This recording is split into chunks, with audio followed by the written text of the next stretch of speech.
నమస్తే అక్క, మీ పేరు చెప్పండి. మీరు ఇక్కడే కరీంనగర్లో ఉంటారా? ఏం చేస్తారు మీరు? నమస్కారం అండి, నా పేరు బైడి రుతిక. నేను రామచంద్రపూర్ కాలనీ వాసగాల్ని. ఓకే, ఏం చేస్తారమ్మా? నేను లెక్చర్ చేస్తానండి వాగేశ్వరి కాలేజీలో. సో ఓకే, మీకు మీ కరీంనగర్ మొత్తానికి అయితే కార్పొరేషన్ ఎలక్షన్స్ అయితే వచ్చేసినాయి. సో ఎలా ఉంది మీ డివిజన్లో? ఏమనుకుంటారు మీ కాలనీలో? ఏమనుకుంటారు? సో ఎలా ఉంది? ఏం టాపిక్ నడుస్తుంది? ఎవరైతే బాగుంటుంది? సిట్టింగ్ చూసుకున్నట్టయితే మీ కార్పొరేటర్ ఉన్నారు. సో మరి కొత్త వారికి అవకాశం ఇస్తారా? తనకే అవకాశం ఉందా? ఎట్లా అంటారు? కొత్త వాళ్ళకి అవకాశం అనేది కష్టం అండి. నా ఉద్దేశంతో మట్టుకైతే ఛాన్స్ లేదు, అస్సలే లేదు. ఇప్పుడు కాదు, ఎప్పుడు లేదు.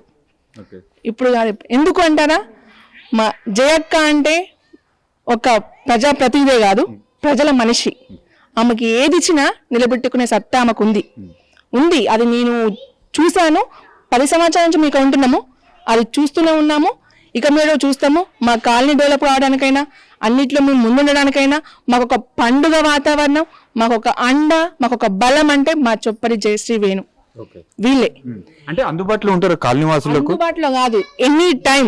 మాకు ఒక ఎగ్జాంపుల్ చెప్పాలంటే, night time 12 o'clock main electrical wire కింద పడిపోయింది. ఆ టైంలో ఫోన్ చేసినా స్పందించింది అంటే ఇంకా చెప్పండి. ఇంకా చాలు. ఇప్పుడు కాదు, ఎప్పటికైనా. ఈ ఒక కార్పొరేషనే కాదు, ఎలాంటి పోటీ చేసినా మా జయ ఎక్కదే ముందంజ. ఆమెకి ఏది ఇచ్చినా నిలబెట్టుకునే సత్తా ఆమెకుంది. ఆమె మాటల మనిషి కాదు, ప్రజల మనిషి. పండుగ వాతావరణం, కార్పొరేటర్ అని కాదు, మాకు పండుగ, మా అండ మా జయక్కనే. ఇప్పుడు ఎట్లా ఉంది? ఎట్లా ఉంది? బండి సంజయ్ గారు అంటారు కార్పొరేషన్ ఈసారి బీజేపీ కొట్టబోతుంది అంటారు. సో బీసీ జనరల్ వచ్చినట్టుంది, మేయర్ వచ్చేసి. సో మరి మీ డివిజన్ నుంచి ఇప్పుడు తనకు అవకాశాలు ఉన్నాయి అంటారు? మా డివిజన్ నుంచి అవకాశాలు ఉన్నాయి అంటారే కాదు, ఉన్నాయి. 100% ఉన్నాయి. 100% చాలా మంది పోటీ చేస్తున్నారు.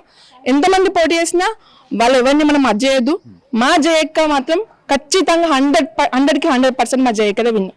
అంటే ఇప్పుడు తెలంగాణ ఇప్పుడు స్టేట్ లో వచ్చేసి కాంగ్రెస్ పార్టీ అధికారంలో ఉంది. వాళ్ళు వచ్చి 2 years అవుతుంది. సో ఏమైనా ప్రభుత్వ వ్యతిరేకత ఏమైనా కనిపిస్తుందా? అంటే వీళ్ళకు అధికారంలో కాంగ్రెస్ ఉంది కాబట్టి ఏమన్నా కాంగ్రెస్ కు పోయే అవకాశాలు లేవంటారు? మేజర్ డివిజన్స్ ఓకే, కాంగ్రెస్ పోయే అవకాశాలు లేవంటారా అంటే లేవండి, లేవు, పక్కా లేవు. బీజేపీ మా జయక్క ఏ పార్టీలో ఉంటే ఆ పార్టీ అంతే. బీజేపీ మెయిన్, అందులోనే ఉన్నది మా జయక్క. అది హ్యాపీ. ఆమె ఉన్నంత కాలం, ఇప్పుడు కాదు, ఆమె ఎన్ని సంవత్సరాలు పోటీ చేస్తే అన్ని సంవత్సరాలు మా జయక్కనే విన్ను. మేము గెలిపిస్తాం మా జయక్కని, పక్కా గెలిపిస్తాం. అది మా జయక్క మేము గెలిపించేంత మాత్రాన మమ్మల్ని ఇంకా ముందు నడిపిస్తూనే ఉంటది. మాకు ఎలాంటి విషయాలైనా సహకారం చేస్తూనే ఉంటారు. తను మాకు అండ ఎప్పటికీ. మాకు ఇప్పుడు మీరు ఇంత కాన్ఫిడెన్స్ గా చెప్తారు, ఎంత మెజారిటీ వస్తుంది అనుకుంటారు మీ డివిజన్ నుండి? మెజారిటీ ఎంత వస్తుంది అంటున్నారా? మెజారిటీ పరంగా అంటే మనం ఓకే, ఇప్పుడు చాలా పార్టీలు వచ్చినాయి, ఓకే. నేను మెజారిటీ పరంగా అనేది కానీ 100% హై మెజారిటీతోనే మాకు గెలుస్తుంది. అన్ని డివిజన్లలో ఈ డివిజన్ నుండి ఎక్కువ వస్తుంది పక్కాగా. మా అక్క మేయర్, జయక్క అంటే mayor, present mayor Choppari Jayashree, కాబోయే మేయర్ అంతే. ఇన్ ఫ్యూచర్ ఎలాంటి ఇచ్చినా గానీ, ఇప్పుడు అంటే ఏ రకంగా చూసినా గానీ, ఇప్పుడు మీరు సీనియర్ బీజేపీ కార్యకర్తగా కావచ్చు, సో అంటే సిట్టింగ్ వరుసగా సిట్టింగ్ తను కార్పొరేటర్ గా కావచ్చు, అధ్యక్షురాలు, అన్ని రకాలుగా మా అక్క ప్రూవ్ చేసుకుంటది. ఆమె ప్రజల మనిషి, ప్రతి దానికి స్పందించే తత్వం ఉన్న వ్యక్తి జయక్క. ప్రతి దానికి, నా ఒక్కదానికి, నా కార్పొరేటర్, నా కాలనీ వాసులకి కాదు, కరీంనగర్లో ఏ గొంతుకై మాట్లాడినా వచ్చి సాల్వ్ చేసే అంత సత్తా ఉంది మా జయక్కకి. మాకు పండగ, మా బలం, మా అండ అన్ని మా జయక్కనే. Okay, all the best. Okay brother, నమస్తే. చెప్పండి, మొత్తానికి ఒక 1 week లో కరీంనగర్ కార్పొరేషన్ ఎలక్షన్స్ అయితే రాబోతున్నాయి. సో ఎట్లా ఉంది మీ డివిజన్ లో? ఎలా ఉంది పరిస్థితి? అందరు ప్రచారం చేస్తారు, ఎవరు గెలిచే అవకాశాలు ఉన్నాయి? కార్పొరేషన్ సీటు అంటే కార్పొరేషన్ ఏ పార్టీ గెలిచే అవకాశం ఉంది? మీ డివిజన్ లో ఎలా ఉంది పరిస్థితి? మా డివిజన్లో వచ్చేసి, పేరు చెప్పండి ఫస్ట్, మీరు ఏం చేస్తారు? నా పేరు మధుసూదన్ రావు, నేను రియల్ ఎస్టేట్ చేస్తా, బిల్డర్ను. మా డివిజన్లో వచ్చేసి జయశ్రీ అక్కయ్య కంపల్సరీ విన్ అవుతుంది, బీజేపీ.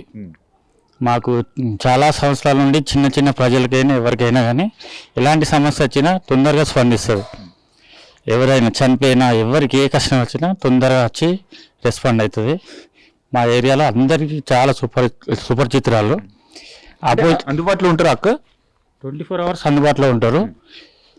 ప్లస్ కాలనీ అభివృద్ధి కోసం కూడా చాలా బైక్ మీదనే రోజు మార్నింగ్ ఇట్లా కాలనీల కవరేజ్ కోసం వెళ్తుంటుంది. సో ఖచ్చితంగా జయశ్రీ అక్కయ్య విన్ అవుతుంది. ఓకే, అంటే మిగతా పార్టీల పరిస్థితి ఎట్లా ఉంది, అంటే క్యాండిడేట్లు ఎలా ఉన్నారు వాళ్ళు? మిగతా పార్టీలు అంటే వాళ్ళు ఇక్కడ పోటీ చేసే అభ్యర్థులు స్థానికంగా ఎక్కువ తెలిసిన వ్యక్తులు కాదు. ఇంతవరకు అసలు ప్రజలకు కూడా ఎక్కువ తెలిసిన వ్యక్తులు కాదు.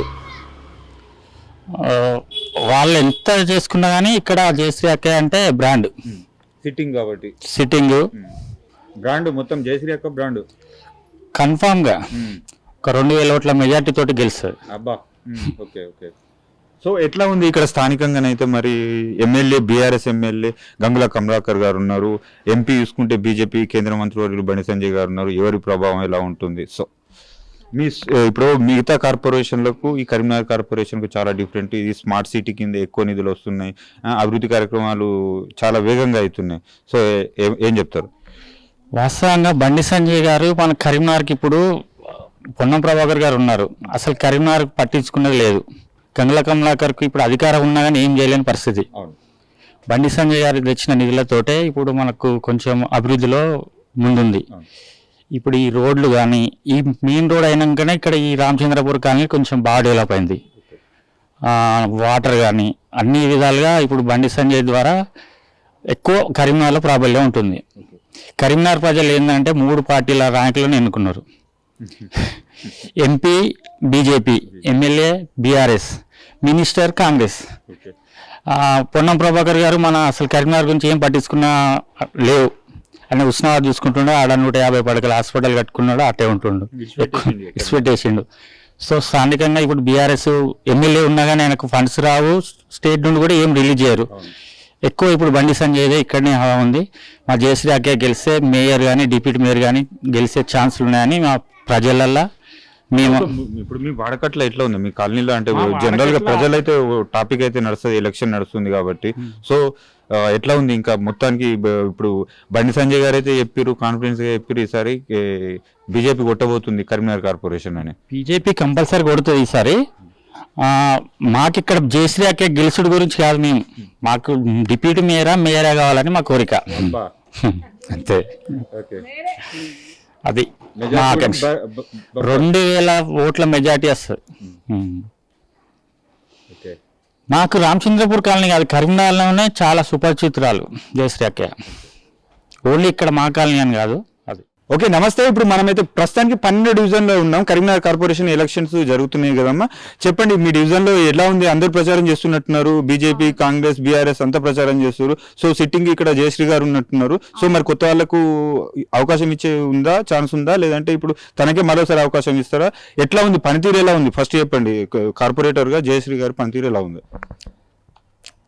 చెప్పండి అమ్మా ఫస్ట్. నా పేరు రేఖ, ఇదే కాలనీలో ఉంటున్నాను నేను. చెప్పండి అమ్మా, జయశ్రీ గారి పనితీరు ఎలా ఉంది చెప్పండి. చాలా స్పందిస్తారు అక్క అన్నింటికి. మాకు ఏ విషయమైనా, మేము ఏ సమస్య ఉన్నా ఏ టైంలో ఫోన్ చేసినా వస్తారు. మా ఆత్మీయురాలుగా మా ఇంటి ఆడపడుచులా ఉంటారు. ప్రతి ఒక్క ఇంటికి ఆడపడుచు అయింది ఇప్పుడు, కాబట్టి తనే వస్తాయని మేము గట్టి నమ్మకంతో ఉన్నాము. ఓకే, అంటే ఇప్పుడు ఇక్కడ మిగతా వాళ్ళు కూడా ఉంటారు కదా, మిగతా వాళ్ళ పరిస్థితి అంటే మీకు వాళ్ళు పరిచయమేనా? అసలు ఈ డివిజన్ కు సంబంధించిన వాళ్ళేనా? వాళ్ళు ఎట్లా ఉంది వాళ్ళ పరిస్థితి? వాళ్ళు ఈ డివిజన్ కి సంబంధించిన వాళ్ళే, కానీ నాకు తెలిసే రారు వాళ్ళు. ఖచ్చితంగానే వస్తారు, అధిక మెజారిటీ వస్తారని మా నమ్మకంగా ఉంది. ఇప్పుడు మీ వరకు అంటే జయశ్రీకి సపోర్ట్ చేస్తారు. ఓకే, సో మిగతా మీ వాడకట్టు ఏమనుకుంటారు? మా ఏరియా వాళ్ళు కూడా మేము మాట్లాడుకుంటాం కదా, మాకు వాళ్ళు కూడా మాకు సపోర్టివ్ గా, అక్కకు సపోర్టివ్ గానే ఉన్నారు. అట్లా వేరే వాళ్ళు వస్తారని అయితే మాకు నమ్మకం లేదు.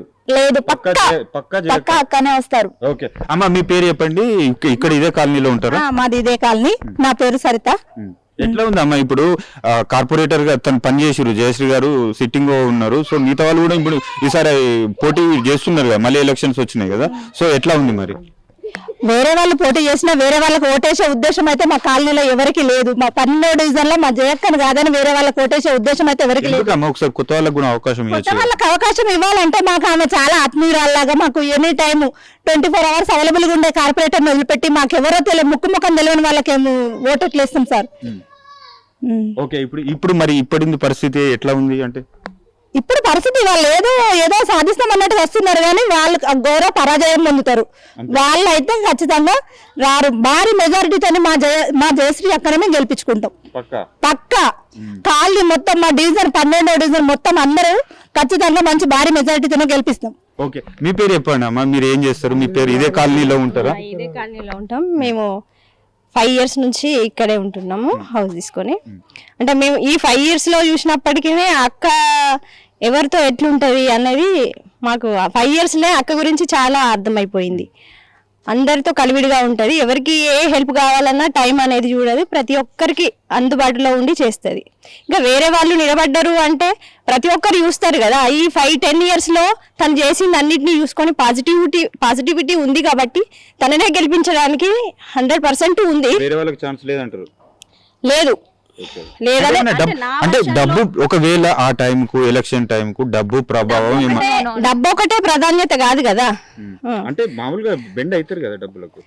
అందరు ఎందుకు బెండ్ అవుతారు? అందరు బెండ్ కారు కదా. అంటే ఎవరు ఎంత మంచి పని చేస్తున్నారు అంటే క్యారెక్టర్ కూడా చూస్తారు, హెల్పింగ్ నేచర్ చూస్తారు. సంవత్సరాలు పాలించేటోళ్ళు కావాలి కానీ ఆ 4 రోజులు ఇచ్చే డబ్బు 2 రోజులలో వచ్చిపోతుంది సార్ వాళ్ళు ఇచ్చే డబ్బు. కానీ మాకు 5 సంవత్సరాలు మాకు తోడుండి మాకు నడిపించే నాయకురాలు కావాలి మాకు. ఇప్పుడు అవునమ్మా, ఆ టైం వరకు ఓటుకు 5,000 ఇస్తా అంటారు, 10,000 ఇస్తా అంటారు. 10,000 కాదు, మాకు ఓటుకు 1,00,000 రూపాయలు ఇచ్చినా వేరే వాళ్ళకి వేసే ఉద్దేశం లేదు మాకు. పక్కా పక్కా